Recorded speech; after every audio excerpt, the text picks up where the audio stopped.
سورہ بقرہ کی آیت نمبر 153 سے آج ہمارا درس قرآن شروع ہوگا۔ پہلے تلاوت سنتے ہیں۔ اعوذ باللہ من الشیطان الرجیم، بسم اللہ الرحمن الرحیم، یا ایہا الذین آمنوا استعینوا بالصبر والصلاة ان اللہ مع الصابرین ولا تقولوا لمن يقتل في سبيل الله أموات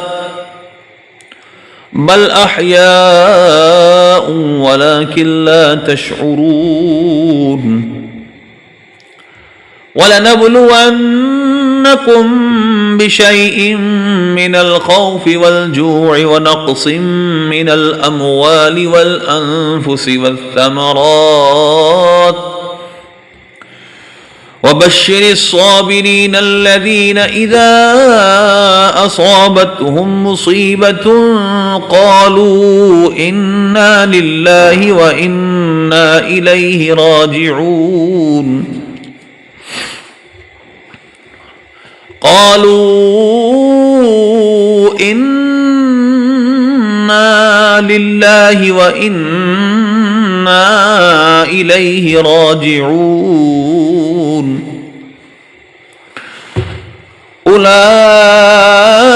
عليهم صلوات من ربهم ورحمة وأولئك هم المهتدون إن الصفا والمروة من شعائر الله فمن حج البيت أو اعتمر فلا جناح عليه أن يطوف بهما ومن تطوع خيرا فإن الله شاكر عليم إن الذين يكتمون ما أنزلنا من البينات والهدى من بعد ما بيناه للناس في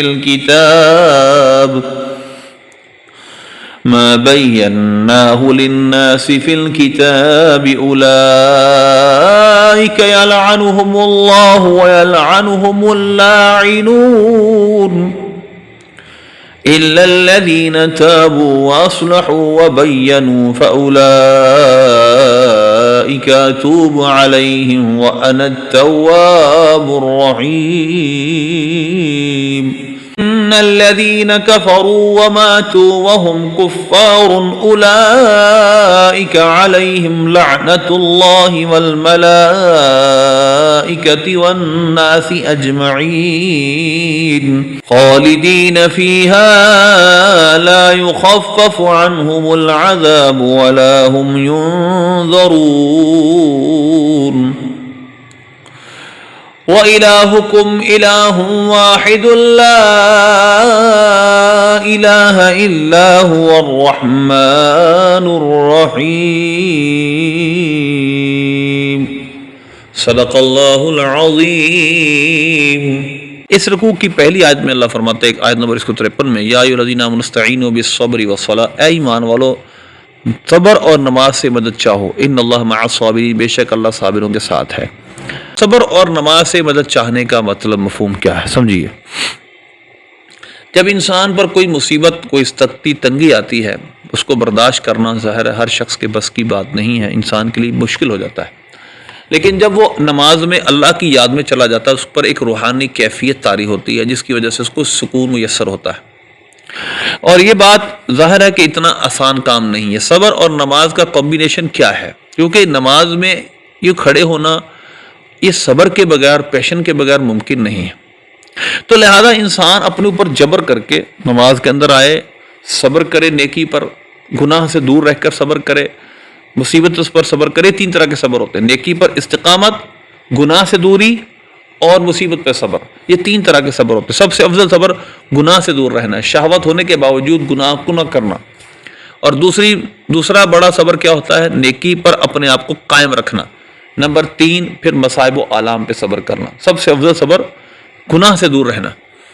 ذرا غور کیجیے گا، جب انسان نماز پڑھتا ہے تو اس کا ایک بلیف سسٹم اس پر ایکٹیو ہوتا ہے، اس کے لیے ایک یقین اور اس کا ایمان جب اللہ پر پورا ہو تو وہ نماز میں پوری توجہ کر کے جب اللہ کی طرف کھڑا ہوتا ہے اس کو ایک سکون میسر ہوتا ہے۔ اور یہ کھڑا ہونا صبر کے بغیر ممکن نہیں ہے، اگر انسان اپنے آپ کو باندھ کے رکھے تو لہذا صبر اور نماز دونوں لازم ملزوم چیزیں ہیں۔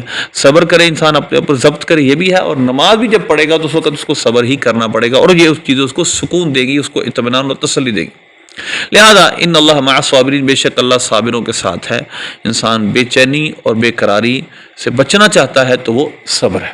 صبر کیا ہوتا ہے؟ صبر کی تعریف حبس النفس علی المکرہ، کسی مکروہ چیز پر جو انسان کو ناپسندیدہ ہو اپنے آپ کو انسان روک کر رکھے، یہ صبر ہے۔ اللہ بھی صبور ہے، انسان بھی صبر کرتا ہے، صابر ہے۔ تو اللہ صبور کا مطلب یہ نہیں جو ہم کہتے ہیں حبس النفس علی المکروہ، یہ تو انسان کے بارے میں ہے۔ اللہ صبور ہے مطلب اللہ فوراً سزا نہیں دیتا، اللہ فوراً انسان کو پکڑتا نہیں، وہ مہلت دیتا ہے۔ یہ جو اس کا معال اور آخری معنی ہے صبر کا، انسان جب صبر کرے گا تو کیا کرے گا؟ ڈیل دے گا نا، انسان چپ کر کے بیٹھ جائے گا یا کچھ ایکٹ نہیں کرے گا۔ تو اللہ کے لیے یہ جو اس کا معال یعنی انجامی معنی ہے کہ اللہ سزا نہیں دیتا، فوراً پکڑتا نہیں، یہ مراد ہے۔ اللہ اس سے پاک ہے کہ وہ کسی مکروہ چیز پر صبر کرے، اس کو پر تکلیف دینے والی شے آئے، اللہ اس سے پاک ہے۔ لہذا اللہ صبور ہے مطلب وہ مہلت دیتا ہے انسان کو۔ اللہ کہتا ہے انسان اللہ صبر کرنے والوں کے ساتھ ہے، یعنی جو اپنے آپ کو مصائب و آلام اور عبادتوں میں اپنے آپ کو ڈٹ کر رکھتے ہیں، صبر کرتے ہیں، وہ اللہ ان کے ساتھ ہے۔ آگے چلیے، وَلَا تَقُولُوا لِمَن يُقْتَلُ فِي سَبِيلِ اللَّهِ أَمْوَاتٌ، اور ہرگز نہ کہو ان کو جو اللہ کی راہ میں قتل کر دیے گئے کہ وہ مردہ ہیں، بل احیاء عند ربهم يرزقون، بلکہ وہ زندہ ہیں اور تمہیں شعور نہیں۔ یعنی جو اللہ کی راہ میں شہید کر دیے جائیں ان کو تم نے مردہ نہیں کر، لا تقول نہیں کر دی ان کو تم نے، لا تقولوا اموات، مقولہ کیا ہے؟ اموات نہیں کہنا، مردہ نہیں کہنا، ہوا ہم اموات، وہ کہنا وہ مر چکے ہیں، بلکہ وہ زندہ ہیں لیکن تمہیں ان کی زندگی کا شعور نہیں۔ ذرا غور کیجئے، جب شہدائے بدر کے بارے میں مسلمان غور و فکر کرتے، وہ جا چکے دنیا سے، وہ فوت ہو چکے ہیں، انتقال کر گئے ہیں، دنیاوی آشائشوں سے اب وہ محروم ہو چکے ہیں، تو اللہ نے یہ آیت نازل کی کہ تم ان کو جو شہید ہو چکے مردہ گمان بھی نہ کرو، ان کے پاس اللہ کے ہاں ایک خاص زندگی ہے جس کا تمہیں شعور نہیں، وہ بہت کچھ نعمتوں سے نوازے جا رہے ہیں، وہ لطف اندوز ہو رہے ہیں، لہذا تمہیں شعور نہیں۔ اس وجہ سے ان کو مردہ نہ کہو، بلکہ ان کی ایک خاص زندگی ہے جس کا تمہیں شعور تک نہیں، اس کی کیفیت سے تم واقف نہیں، تم اس کو محسوس نہیں کر سکتے۔ تو لہذا اس سے پتہ چلتا ہے کہ قبر میں بھی اللہ نعمتیں فرماتا ہے، اور قبر کے علاوہ بھی ان کو اللہ روح کو آزاد کر دیتا ہے۔ وَلَنَبْلُوَنَّكُمْ بِشَيْءٍ مِّنَ الْخَوْفِ وَالْجُوعِ وَنَقْصٍ مِّنَ الْأَمْوَالِ وَالْأَنفُسِ وَالثَّمَرَاتِ، ہم ضرور بضرور تمہارا امتحان لیں گے۔ نبلونکم، بلا یبلو سے بنا ہے، با لام واو، ابتلا کرنا، مبتلا کرنا کسی کو، یہ لام تاکید، انہوں تاکید ثقیلہ معروف ہے۔ ولا نبلونکم جمع متکلم، ہم ضرور بضرور تمہارا امتحان لیں گے، تمہیں آزمائیں گے، بشیء من الخوف، کچھ چیز سے، کس کا خوف سے؟ کچھ بھوک، کچھ مالوں، جانوں اور پھلوں میں کمی کر کے ہم ضرور تمہیں آزمائیں گے۔ تو بشر الصابرین، جو صبر کرنے والے ہیں ان کو خوشخبری ہو۔ ذرا غور کیجئے گا، پہلی بات اللہ فرماتا ہے کہ ہم ضرور تم کو آزمائیں گے۔ آزمانا ایک ایسی شے گویا کہ بھٹی ہے، جب اس کے اندر، جس بھٹی کے اندر آپ لوہے کو ڈالیں گے تو لوہے کا میل ختم کر دے گی، صاف ستھرا کر دے گی۔ گویا آزمائش و امتحان مومن کے لیے ایک بھٹی ہے جس میں ایک مخلص اللہ کے ساتھ صحیح لگاؤ رکھنے والا اور غیر صحیح لگاؤ رکھنے والا میں فرق ہو جاتا ہے۔ تو لہذا ضرور اللہ تمہیں آزمائے گا، خوف سے، جو سے، بھوک سے، اور نقص سے کم کمی کر کے، کس میں؟ مال کی جمع اموال، انفس کی جمع نفس، ثمرات کی جمع ثمر کی جمع ثمرات، ان میں کمی کر کے تمہیں ضرور آزمائے گا۔ جان میں خوف، اللہ کا خوف، بھوک سے، رمضان کے روزے، یعنی بھوک سے آزمائے گا، یعنی رمضان کے روزے تم پر فرض کیے جائیں گے، تمہیں اس پہ آزمائے گا، تم بھوکے رہو، اللہ کا حکم ہے۔ نقص من الاموال، مال میں کمی کر کے زکوٰۃ دینے کا حکم دے گا، صدقات کا حکم دے گا، مال میں ظاہر کمی ہوگی اللہ تمہیں آزمائے گا، بعض تمہیں بہت دے گا۔ اچھا، امراض پیدا ہوں گے جس سے موتیں ہوں گی، اور اس میں تمہارے جانیں کم ہوں گی۔ پھلوں کی کمی سے مراد اولاد کی موت بھی لیا گیا، اس کو اولاد کو مرد کا پھل کہا گیا۔ اور اگر عافیت کا سوال اللہ سے کرنا چاہیے، اللہ ہمیں عافیت دے، لیکن یہ ہے کہ یہ بہرحال امتحانات اللہ مختلف بندوں سے مختلف طرح کے امتحان لیتا ہے۔ تو لہذا اس لیے جب بندہ ان امتحانوں پہ صبر کرتا ہے اور آزمائش پورا اترتا ہے تو اللہ تبارک و تعالیٰ اس کو بہت سارے انعام و اکرام سے نوازتا ہے۔ اچھا، اسی طرح نفس میں کمی کا ایک اور مطلب ہے کہ اللہ تبارک و تعالیٰ تمہیں آزمائے گا جہاد کے ذریعے، تم میں سے بعض لوگوں کی شہادتیں ہوں گی، اللہ تمہیں اس سے آزمائے گا۔ تو بشر الصابرین، خوشخبری ہو صبر کرنے والوں کے لیے۔ الذین اذا اصابت مصیبت، جب تم کوئی مصیبت پہنچتی ہے، اصابت کا فاعل ہے مصیبہ، اس وجہ سے مرفوع ہے، ہم ضمیر مفعول بھی ہے اور ضمیر منصوب متصل ہے۔ جب ان کو کوئی مصیبت پہنچتی ہے، قالوا انا للہ و انا الیہ راجعون، وہ کہتے ہیں ہم اللہ کا مال ہیں اور اللہ کی طرف ہم نے پلٹ کے جانا ہے، یعنی وہ تسلیم کرتے ہیں یہ سب اللہ کا مال ہے، جو مصیبت آئی یہ اللہ کی طرف سے ہے، جو بھی کمی ہمیں پھلوں وغیرہ میں ہوئی، یہ سب یہاں مالوں میں جانوں میں ہوئی، یہ اللہ کا حکم تھا، اللہ کی طرف سے تھا، اللہ کا مال تھا، وہ لے گیا۔ تو لہذا وہ صبر کرتے ہوئے یہ کہتے ہیں۔ اللہ پھر فرماتا ہے اولئک علیہم صلوات من ربی الرحمہ، ان کے رب کی طرف سے ان پر درودیں ہیں اور رحمت ہے، واولئک هم المہتدون، اور یہ لوگ ہدایت یافتہ ہیں، یہ لوگ ہدایت پر ہیں، ہدایت یافتہ ہیں، راہ پر ہیں۔ صلوات من ربہم رحمہ، ان کی طرف سے ان پر درودیں ہیں، صلوات ہیں، یعنی ثنا ایک اللہ کی درود، مطلب اللہ ان کی تعریف کرتا ہے، اور ملأ الفاعلہ کے فرشتوں میں اللہ ان کی تعریف کرتا ہے۔ ایک تو بات یہ ہوئی، اللہ ان پر رحمت بھیجتا ہے، یعنی یہ ہے اللہ کی طرف سے رحمت اور درود، اور وہ ہدایت یافتہ ہے۔ آگے چلیے، ان صفا والمروہ من شعائر اللہ، بے شک صفا و مروہ اللہ کی نشانیوں میں سے ہیں، اور فمن حج البیت واعتمر، تو جو حج بیت اللہ کرے یا عمرہ کرے، فلا جناح علیہ یطوف بہما، اس پر کچھ گناہ نہیں کہ ان کا طواف کرے۔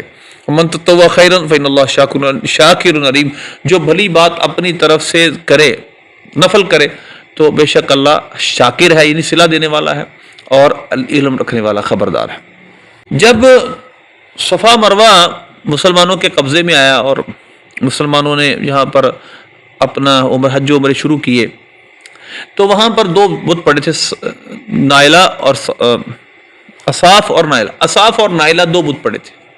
اب مسلمان کہتے تھے کہ جب ہم بت توڑ چکے ہیں لیکن ہم جب وہاں پر پہنچتے ہیں تو ہمیں ان بتوں کی یاد آتی ہے، ہمارے ذہن میں آ جاتے ہیں، کیونکہ ہم کافی دیر تک پڑے رہے اور ان کی تعظیم کیا کرتے ہیں زمانہ جاہلیت میں۔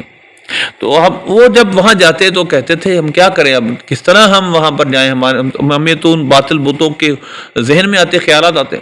تو اللہ نے فرمایا کہ بے شک صفا مروہ اللہ کی نشانیاں ہیں، تو جو تم میں حج کرے یا عمرہ کرے او اعتمر، تو اس پر کچھ گناہ نہیں، واجب ہے یہ، مطلب جو ان کی سوچ تھی اس کے مطابق وہ کیا کہتے، ہر جگہ میں وہ بتوں کی یاد آتی ہے۔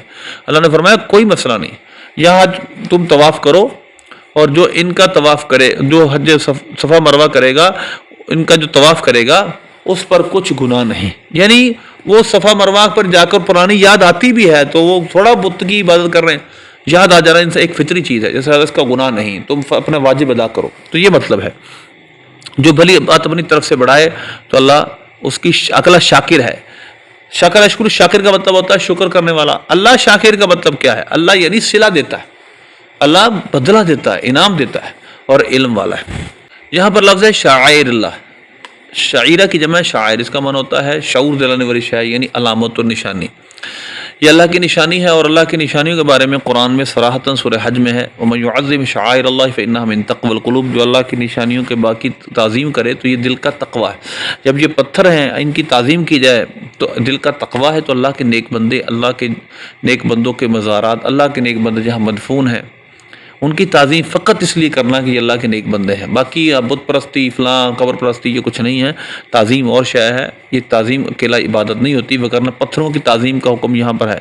یہاں پر صفا مروہ اور یہ حج کے بارے میں جو پہاڑ ہیں ان کو اللہ نے اپنا شاعر کہا ہے، اللہ نے جانوروں کو اپنا جو قربانی کے جانور ان کو اللہ کا اپنا شاعر کہا ہے۔ تو لہذا البدن جعلناہ لکم من شعائر اللہ، تو لہذا اس لیے اللہ کے شاعر کی، اللہ کے نیک بندوں کی تعظیم قطعاً یہ غیر اللہ کی عبادت نہیں ہے، عبادت ایک خاص کیفیت کا نام ہے۔ آگے چلیے، لفظ تطوع، یہ طوفہ، یہ دراصل تطوف سے بنا، جس کا معنی ہوتا ہے طواف کرنا، گھومنا، چکر لگانا۔ تو اصل میں تھا یہ تطوفہ، تو یہ جو اس میں تا ہے اس کو تو سے بدلا ہے، کیونکہ یہ قاعدہ ہے اگر باب تفاعل و استعال کے جو فا کلمے میں تا تو صاد ضاد آ جائے تو تا افتعال کو تو سے بدلنا واجب ہوتا ہے یہ غا سے، تو یہاں پر تو کیا تو کا تاب ادغام تو وفا ہو گیا، جس کا معنی ہوتا ہے طواف کرنا۔ آگے دیکھیے ان یکتمون ما انزلنا من البینات والہدی، بے شک وہ جو چھپاتے ہیں ہماری آیات کو جو ہم نے نازل کی ہیں، بے شک جو چھپاتے ہیں جو ہم نے نازل کیا ہے بینات کو، واضح چیزوں کو اور ہدایت کو، من بعد ما بیناہ للناس فی الکتاب، بعد اس کے کہ اس کو ہم نے لوگوں کے لیے کتاب میں واضح فرما چکے تھے، واضح بیان کر دیا تھا۔ اولئک یلعنہم اللہ یلعنہم اللاعنون، جو ایسا کریں گے ان آیتوں کو چھپائیں گے ان پر اللہ کی لعنت ہے اور لعنت کرنے والوں کی لعنت ہے۔ دیکھیے قطع مکتوب کتمان ہوتا ہے چھپانا، یہودی نصرانی جو نعت مصطفیٰ صلی اللہ علیہ وسلم کی کتابوں میں تھی اس کو چھپاتے تھے، وہ بینات روشن کتابوں کو ہدایت کو چھپاتے تھے، وہ روشنی کو چھپاتے تھے۔ اس کے بعد کہ اللہ فرماتے ہیں بینا، یہ باب تفیل سے جو متکلم ماضی کا صیغہ بیناہ، اس کو ہم نے واضح کر دیا تھا لوگوں کے لیے، کتاب میں روشن کتاب میں آ چکا تھا، تورات و انجیل میں آ چکا تھا۔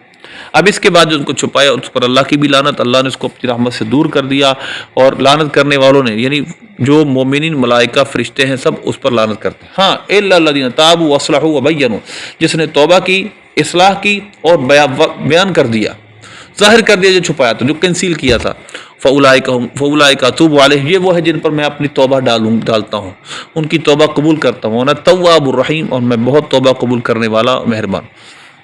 لیکن ان الذین کفروا ماتوا وهم کفار، بے شک وہ جنہوں نے کفر کیا اور کفر پر ہی مرے، معاذ اللہ ان کا خاتمہ کفر پر ہوا، اس چیز پر ہوا کہ جس چیز کا اسلام پر ماننا ضروری تھا اس نے انکار کر دیا۔ تو اگر اس نے اسلام کی ایسی چیز کا انکار کیا جو ضرورت دین میں سے ہے، اگر اس طرح کا مر گیا دنیا میں کسی کیٹیگری کا کافر ہو، وہ یہودی عیسائی یا مشرک ہو، تو اس پر اس کا خاتمہ اگر کفر پر ہو گیا، اس کو جس کو ماننا ضروری تھا اس نے نہ مانا، اولئک علیہم لعنۃ اللہ والملائکۃ والناس اجمعین، اس پر اللہ کی لعنت، اس کے اور فرشتوں کی لعنت، تمام لوگوں کی لعنت، خالدین فیہا لا یخفف عنہم العذاب ولا هم ینظرون، اس لعنت میں ہمیشہ رہیں گے، نہ ان پر عذاب میں کمی کی جائے گی۔ لا یخفف کا نائب الفاعل العذاب، یعنی خفف یخفف تخفیف سے بنا ہے، مجہول کا صیغہ ہے کہ ان پر عذاب کم نہیں کیا جائے گا، نہ ان کو مہلت دی جائے گی۔ وَإِلَٰهُكُمْ إِلَٰهٌ وَاحِدٌ، تمہارا معبود ایک معبود ہے، تمہارا خدا ایک خدا ہے، لا الہ الا ہو، اس کے سوا کوئی معبود نہیں، هو الرحمن الرحیم، اور وہ رحمت فرمانے والا اور مہربان ہے۔